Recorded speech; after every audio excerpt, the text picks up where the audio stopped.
Hi hello ನಮಸ್ಕಾರ ಎಲ್ರಿಗೂ ನಾನು Soumya welcome back to my channel. ಎಲ್ಲರೂ ಹೇಗಿದ್ದೀರಾ? ಐ ಹೋಪ್ ಎಲ್ಲರೂ ತುಂಬಾ ಚೆನ್ನಾಗಿದ್ದೀರಾ ಅಂತ ತಿಳ್ಕೊತೀನಿ. ನಾನು ಕೂಡ ತುಂಬಾ ಚೆನ್ನಾಗಿದ್ದೀನಿ. ಫಸ್ಟ್ ಆಫ್ ಆಲ್ ಎಲ್ಲರಿಗೂ wish you happy new year ಅಂತ ಹೇಳ್ತೀನಿ. ಆ ದೇವರು ನಿಮಗೆ ಆಯುಸ್ಸು ಆರೋಗ್ಯ ಕೊಟ್ಟು ಕಾಪಾಡಲಿ ಅಂತ ಆ ದೇವರಲ್ಲಿ ನಾನು ಪ್ರಾರ್ಥಿಸಿಕೊಳ್ತೇನೆ. ಇವಾಗ ನಾನು ಮದ್ದೂರೊಡೆ ರೆಸಿಪಿನ ಮನೇಲಿ ಯಾವ ಥರ ಸಿಂಪಲ್ಲಾಗಿ ಮಾಡ್ಕೊಳ್ಬೋದು ಅಂತ ನಿಮ್ಮ ಜೊತೆ ಶೇರ್ ಮಾಡ್ಕೊಳ್ತಾ ಇದ್ದೀನಿ. ತುಂಬಾ ಟೇಸ್ಟಿಯಾಗಿ ಹಾಗೆಯೇ ಕ್ರಿಸ್ಪಿಯಾಗಿ ಬಂದಿತ್ತು ಮದ್ದೂರೊಡೆ. ಸೊ ಅದನ್ನು ನೀವು ಈಸಿಯಾಗಿ ಮನೇಲಿ ಮಾಡ್ಕೋಬಹುದು. ಅದಕ್ಕೆ ಬೇಕಾಗಿರುವಂಥ ಇಂಗ್ರೀಡಿಯೆಂಟ್ಗಳನ್ನ ನೋಡ್ಕೊಳ್ಳೋಣ ಬನ್ನಿ. ಇಲ್ಲಿ ನಾನು 4 ಈರುಳ್ಳಿನ ಈ ಥರ ಮೀಡಿಯಮ್ ಸೈಜಲ್ಲಿ ಕಟ್ ಮಾಡಿ ಇಟ್ಕೊಂಡಿದ್ದೀನಿ. ಹಾಗೆಯೇ ಅಕ್ಕಿ ಹಿಟ್ಟನ್ನು ತೊಗೊಂಡಿದ್ದೀನಿ 1 ಕಪ್ಪಷ್ಟು. ರವೆನ ತೊಗೊಂಡಿದ್ದೀನಿ ಇಲ್ಲಿ 3/4 ಕಪ್ಪಷ್ಟು. ಹಾಗೆಯೇ ಶುಂಠಿನ ಸಣ್ಣದಾಗಿ ಕಟ್ ಮಾಡಿ ಇಟ್ಕೊಂಡಿದ್ದೀನಿ. ಮೈದಾ ಹಿಟ್ಟನ್ನು ತೊಗೊಂಡಿದ್ದೀನಿ 1 ಕಪ್ಪಷ್ಟು. ಹಾಗೆಯೇ 4ರಿಂದ 5 ಹಸಿರು ಮೆಣಸಿನಕಾಯಿನ ಕಟ್ ಮಾಡಿ ಇಟ್ಕೊಂಡಿದ್ದೀನಿ.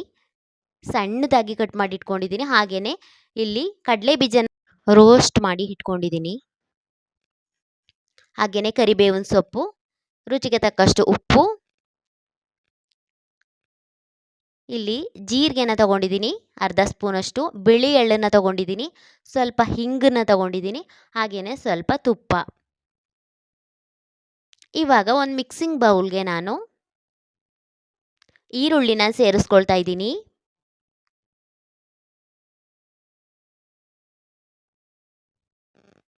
ಅಕ್ಕಿ ಹಿಟ್ಟನ್ನ ಸೇರಿಸ್ಕೊಳ್ತಾ ಇದ್ದೀನಿ. ಇವಾಗ ಮೈದಾ ಹಿಟ್ಟನ್ನ ಇವಾಗ ಸೇರಿಸ್ಕೊಳ್ತಾ ಇದ್ದೀನಿ. ರವೆ ತಗೊಂಡಿದ್ದೀನಿ ನೋಡಿ, ದಪ್ಪ ರವೆ ಬೇಡ, ಅತಿ ಸಣ್ಣ ರವೆನೂ ಬೇಡ, ಮೀಡಿಯಮ್ ಸೈಜ್ ರವೆನ ತಗೊಳ್ಳಿ. ರವೆನ ಸೇರಿಸ್ಕೊಂಡು ಇವಾಗ ಶುಂಠಿನ ನಾನು ಇಲ್ಲಿ ಸಣ್ಣದಾಗಿ ಕಟ್ ಮಾಡಿ ಇಟ್ಕೊಂಡಿರುವಂಥ ಶುಂಠಿನ ಇಲ್ಲಿ ಸೇರಿಸ್ಕೊಳ್ತಾ ಇದ್ದೀನಿ. ಹಾಗೆಯೇ ಖಾರಕ್ಕೆ ತಕ್ಕಷ್ಟು ಹಸಿರು ಮೆಣಸಿನಕಾಯಿನ ಸಣ್ಣದಾಗಿ ಕಟ್ ಮಾಡಿ ಇಟ್ಕೊಂಡಿದ್ದೆ, ಅದನ್ನು ಸೇರಿಸ್ಕೊಳ್ತಾ ಇದ್ದೀನಿ. ಕರಿಬೇವಿನ ಸೊಪ್ಪನ್ನ ಇಲ್ಲಿ ಸೇರಿಸ್ಕೊಳ್ತಾ ಇದ್ದೀನಿ. ಹಾಗೆಯೇ ರೋಸ್ಟ್ ಮಾಡಿ ಇಟ್ಕೊಂಡಿರುವಂತಹ ಕಡಲೆ ಬೀಜನ ಇಲ್ಲಿ ಸೇರಿಸ್ಕೊಳ್ತಾ ಇದ್ದೀನಿ. ರುಚಿಗೆ ತಕ್ಕಷ್ಟು ಉಪ್ಪನ್ನು ಸೇರಿಸ್ಕೊಳ್ತಾ ಇದ್ದೀನಿ.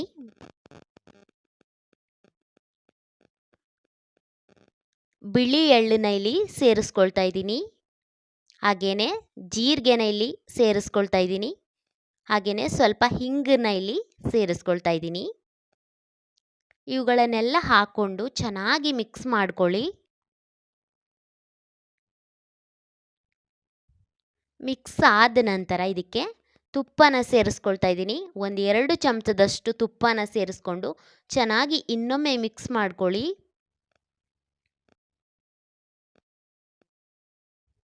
ಇವಾಗ ಇದಕ್ಕೆ ನಾನು ಕಾದಿರುವಂಥ ಎಣ್ಣೆನ ಸೇರಿಸ್ಕೊಳ್ತಾ ಇದ್ದೀನಿ. 1-2 ಸೌಟಷ್ಟು ಕಾದಿರುವಂಥ ಎಣ್ಣೆನ ಸೇರಿಸ್ಕೊಳ್ತಾ ಇದ್ದೀನಿ. ಎಣ್ಣೆನ ಹಾಕ್ಕೊಂಡು ಚೆನ್ನಾಗಿ ಮಿಕ್ಸ್ ಮಾಡ್ಕೊಳ್ಳಿ.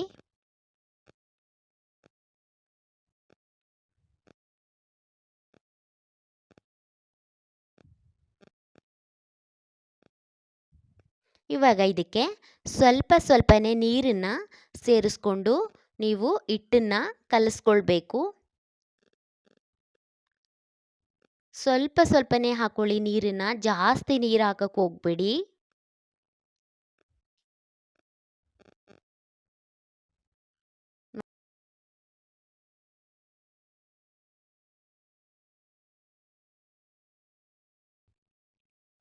ನೋಡಿ, ಸ್ವಲ್ಪನೇ ನೀರನ್ನು ಹಾಕ್ಕೊಂಡು ನಾನು ಹಿಟ್ಟನ್ನು ರೆಡಿ ಮಾಡಿ ಇಟ್ಕೊಂಡಿದ್ದೀನಿ. ಇವಾಗ ಇದನ್ನು ಒಂದು 1/2 ಅವರ್ ರೆಸ್ಟ್ಗೆ ಬಿಡ್ತೀನಿ. ಇವಾಗ ಈ ಕಡೆ ಸ್ಟವ್ ಮೇಲೆ ಬಾಣಲೆನ ಇಟ್ಕೊಂಡು ಎಣ್ಣೆನ ಬಿಸಿ ಮಾಡೋಕ್ಕೆ ಇಟ್ಕೊಂಡಿದ್ದೀನಿ. ನೋಡಿ, ಇವಾಗ ಎಣ್ಣೆ ಕಾದಿದೆ. ಇವಾಗ ನಾನು ವಡೆನ ಈ ಥರ ಕೈಯಲ್ಲೇ ತಟ್ಕೊಳ್ತಾ ಇದ್ದೀನಿ. ತಟ್ಕೊಂಡು ಎಣ್ಣೆಗೆ ಹಾಕ್ಕೊಳ್ತಾ ಇದ್ದೀನಿ. ನೀವು ಬೇಕು ಅಂದರೆ ಪೇಪರಲ್ಲಿ ಕೂಡ ತಟ್ಕೊಳ್ಬಹುದು. ಇಲ್ಲಾಂದರೆ ನಿಮಗೆ ಎಣ್ಣೆ ಕವರ್ ಇರುತ್ತೆ ಮನೇಲಿ, ಯಾವಾಗಲೂ ಎಣ್ಣೆ ಕವರ್ ಇದ್ದೇ ಇರುತ್ತೆ.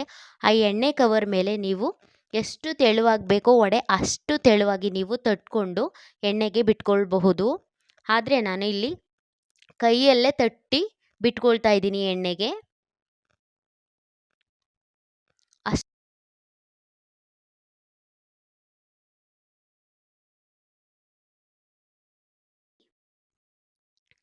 ಕೈಯಲ್ಲೇ ತಟ್ಕೊಂಡು ಎಣ್ಣೆಗೆ ಹಾಕೊಳ್ತಾ ಇದ್ದೀನಿ.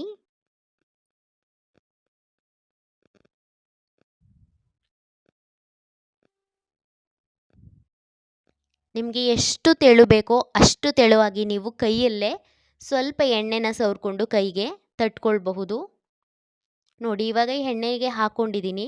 ಇವಾಗ ಎರಡೂ ಕಡೆ ಚೆನ್ನಾಗಿ ಅದನ್ನು ಬೇಯಿಸ್ಕೊಳ್ತಾ ಇದ್ದೀನಿ. ನೋಡಿ ಈ ಕಲರ್ ಬರೋವರೆಗೂ ನೀವು ಎಣ್ಣೆಯಲ್ಲಿ ಚೆನ್ನಾಗಿ ಫ್ರೈ ಮಾಡ್ಕೊಳ್ಬೇಕು. ನೋಡಿ ಇವಾಗ ಆಲ್ಮೋಸ್ಟ್ ಬೆಂದಿದೆ. ನೋಡಿ ಇವಾಗ ಕ್ರಿಸ್ಪಿಯಾದಂತಹ ಮದ್ದೂರೊಡೆ ರೆಡಿ.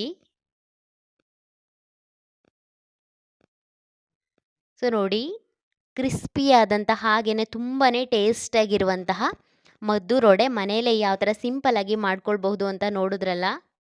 ಸೊ ವಿಡಿಯೋ ಇಷ್ಟ ಆದರೆ ಲೈಕ್ ಮಾಡಿ, ಶೇರ್ ಮಾಡಿ, ಕಮೆಂಟ್ ಮಾಡಿ. ಯಾರೆಲ್ಲ ನನ್ನ ಚಾನಲ್ನ ಸಬ್ಸ್ಕ್ರೈಬ್ ಮಾಡದೆ ನೋಡ್ತಾ ಇದ್ದೀರಾ ಪ್ಲೀಸ್ ಸಬ್ಸ್ಕ್ರೈಬ್ ಮಾಡ್ಕೊಳ್ಳಿ ಅಂತ ಕೇಳ್ಕೊತೀನಿ.